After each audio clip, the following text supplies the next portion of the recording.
जय जय राम जय श्री राम, तो अक्षर का प्यारा नाम। जय जय राम जय श्री। तोरडल्याशिवाय राहतच नाही महाराज. डोळ्यामध्ये आजही असं येतात माझ्या माऊलीचे समाधी सोहळा असताना. का हो फोडून रडावं, काय करावं असं त्या ठिकाणी होतं.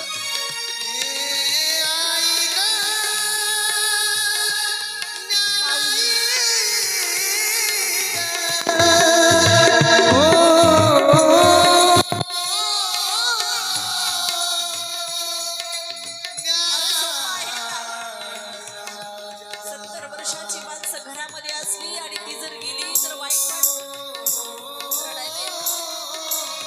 पण आज माझ्या पाऊलीचं 22 वर्षाचं वय, समाधी घेणे एवढं सोपं वाटतं का? थोड्या वेळासाठी